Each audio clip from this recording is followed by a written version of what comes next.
Assalamualaikum warahmatullahi wabarakatuh. Nama saya Dwi Yoga Pradana dari kelas BKI 1C dari kelompok 6. Kami akan mempresentasikan mata kuliah dasar-dasar pemahaman perilaku dengan judul materi emosi sebagai konsep yang mempengaruhi karakteristik perilaku individu. Materi kami terdiri dari 6 bab. Bab pertama, pengertian emosi. Bab kedua, bentuk-bentuk emosi yang akan disampaikan oleh Faikhatul Muafiqiyah. Assalamualaikum warahmatullahi wabarakatuh. Saya Faikhatul Muafiqiyah akan sedikit menjelaskan tentang pengertian emosi dan bentuk-bentuk emosi. Sejalan dengan usianya, emosi seorang individu akan terus berkembang. Proses pembentukan melewati setiap fase pembentukan yang didukung oleh dua faktor, yakni faktor internal dan faktor eksternal. Faktor internal ini meliputi usia dan lingkungan keluarga, sedangkan faktor eksternal yakni meliputi teman sebaya, lingkungan sekolah, dan masyarakat. Perkembangan emosi seseorang dapat dipengaruhi oleh lingkungan. Pola emosi setiap orang berbeda-beda dan memiliki karakteristik masing-masing.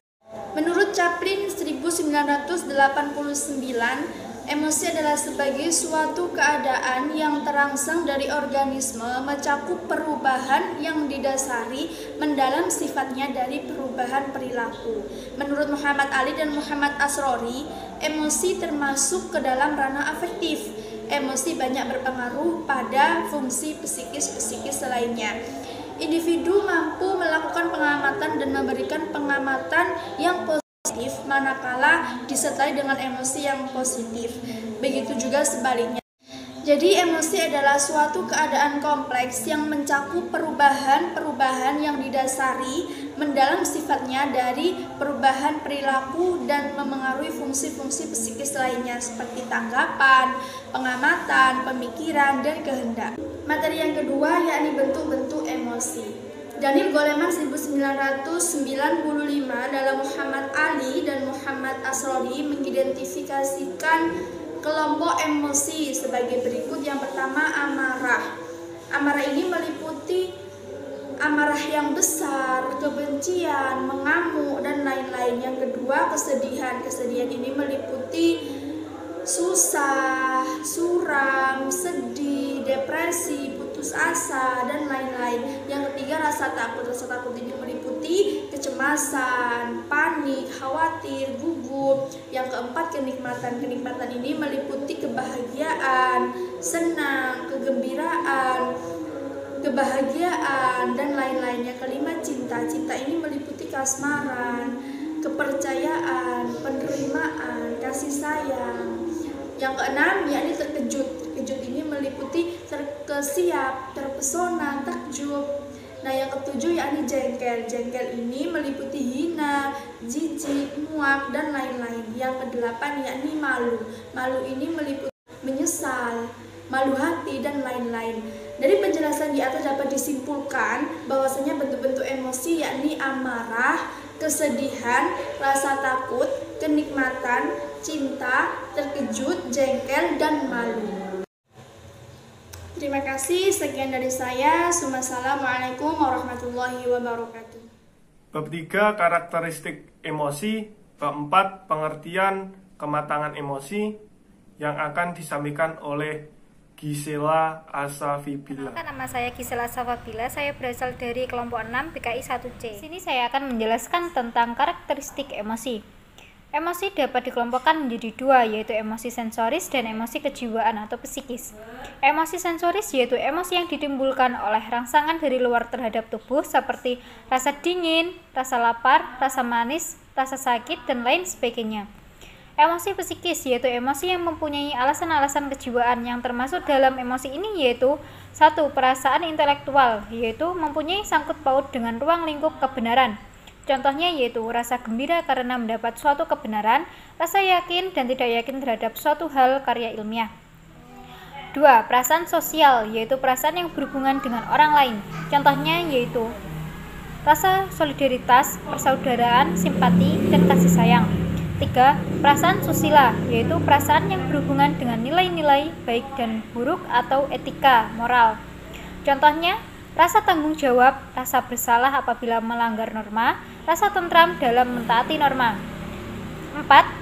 Perasaan keindahan atau estetis, yaitu perasaan yang berkaitan erat dengan keindahan dari sesuatu baik bersifat kebendaan maupun kerohanian. 5. Perasaan ketuhanan. Manusia sebagai makhluk Tuhan dianugerahi fitrah atau kemampuan atau perasaan untuk mengenal Tuhannya.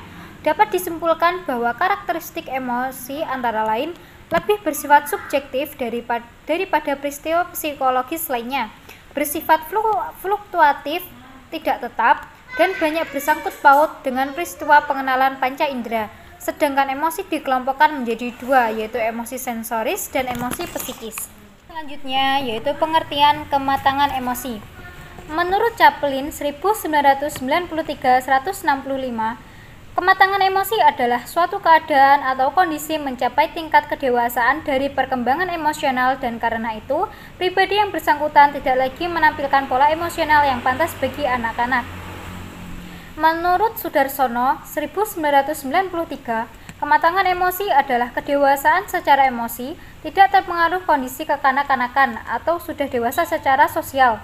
Menurut Harlock 2000, kematangan emosi dapat dikatakan sebagai suatu kondisi perasaan atau reaksi perasaan yang stabil terhadap suatu objek permasalahan, sehingga untuk mengambil keputusan atau bertingkah laku didasari dengan suatu pertimbangan dan tidak mudah berubah-ubah dari satu suasana hati ke dalam suasana hati yang lain. Dapat disimpulkan bahwa kematangan emosi merupakan suatu kondisi pencapaian ke tingkat kedewasaan dari perkembangan emosi pada diri individu yang ditandai oleh adanya kesanggupan mengendalikan perasaan dan tidak dapat dikuasai perasaan dalam mengerjakan sesuatu atau berhadapan dengan orang lain, tidak mementingkan diri sendiri tapi mempertimbangkan perasaan orang lain. Bab 5. Karakteristik kematangan emosi. Bab 6. Faktor-faktor yang mempengaruhi kematangan emosi yang akan disampaikan oleh Iis Adiandra Prilia. Assalamualaikum warahmatullahi wabarakatuh. Di sini saya Iis Adiandra Prilia akan sedikit menjelaskan tentang karakteristik kematangan emosi. Harlock 1994-213 memberikan kriteria remaja yang matang emosinya. Adapun 1. Adanya kontrol emosi dan terarah. Maksudnya yaitu individu yang tidak meledakkan emosinya begitu saja, ia akan mampu mengontrol emosi dan ekspresi emosi yang disetujui secara sosial. 2. Stabilitas emosi. Maksudnya yaitu remaja yang matang emosinya akan memberikan reaksi emosional yang stabil dan tidak berubah-ubah. 3. Bersikap kritis terhadap situasi yang ada. Maksudnya, mereka tidak akan bertindak tanpa ada pertimbangan lebih dulu. 4. Kemampuan penggunaan katartis mental. Maksudnya, mereka mempunyai kemampuan untuk menggunakan dan menyalurkan sumber-sumber emosi yang tidak timbul. Selanjutnya dan yang terakhir yaitu faktor-faktor yang mempengaruhi kematangan emosi. Menurut Harlock 1980-213, hal-hal yang dapat mempengaruhi kematangan emosi adalah 1. Gambaran tentang situasi-situasi yang dapat menimbulkan reaksi-reaksi emosional. 2. Membicarakan berbagai masalah pribadi dengan orang lain. 3. Lingkungan sosial yang dapat menimbulkan perasaan aman dan keterbukaan dalam hubungan sosial. 4. Belajar menggunakan katartis emosi untuk menyalurkan emosi. 5. Kebiasaan dalam memahami dan menguasai emosi dan nafsu.